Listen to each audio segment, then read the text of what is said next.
Hello friends, this is Gaurav from Go for eLearning. In this video, I am going to discuss about the functionality of each and every keyword that are present in our first Java program. And this is the Java program that we compiled and ran in my previous video. So in this Java program, we are starting with multi-line comments.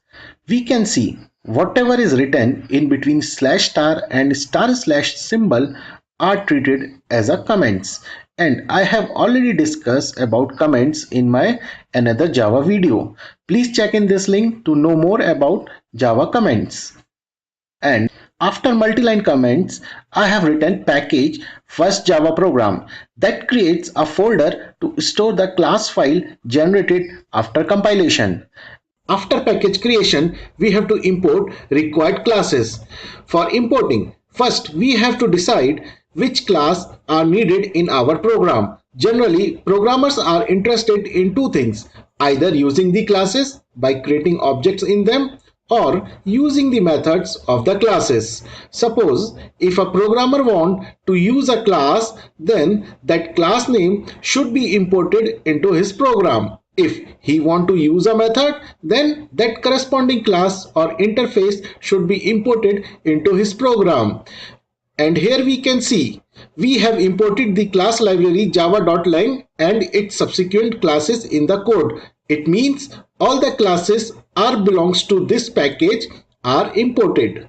We know that import statement makes the JVM go the Java standard library, execute the code there and substitute the result into the program. Here no code is copied, hence no waste of memory or processor time. So import is an effective mechanism than hash include. We know that hash include directive makes the compiler go to the C++ standard library and copy the code from the header file into the program. As a result, the program size increases, thus wasting memory and processor time. It means import statement is better than hash include statement. After importing, we have to write class. Class keyword is used to create a class in Java. It's initiate the class having the main method. It should bear the name of the file first.java. And inside the class, we are writing the main function. So this main function starts with public keyword. That public keyword is an access modifier which represents accessibility. It means it is accessible to all. Since main method should be available to the JVM, it should be declared as public. After public, there is another keyword static. Static is a keyword. If we declare any method as a static, it is known as static method. The core advantage of static method is that there is no need to create object to invoke the static method. JVM call main method using its class name as here my class name is first, so JVM will call first.main at the time of running the program. So it does not require to create object to invoke the main method, so it also saves memory. And after static we have void. As we already aware about that, void is the return type of the method. It means it does not return any value. And after void we have a function name main. Main represents startup, means it's an entry point of the program.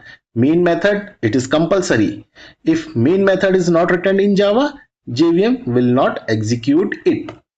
So main method is compulsory. We can see that inside main method we have a parameter string args.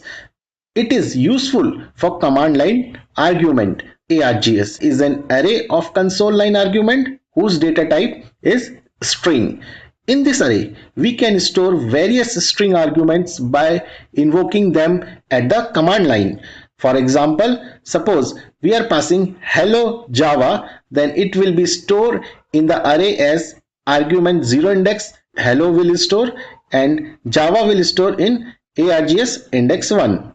So this is all about the main function. So inside the main function, we are printing the output. So here if we see system.out.println, here system is the class name and out is the static variable in the system class. And system.out gives the print stream class object. This object by default represents the standard output device, that is the monitor. So system.out.println is used to display the result on the monitor. So this is all about the detail of Java program. In my next video, I am going to talk about control statements that are useful to have strong understanding in Java programming language. Thank you.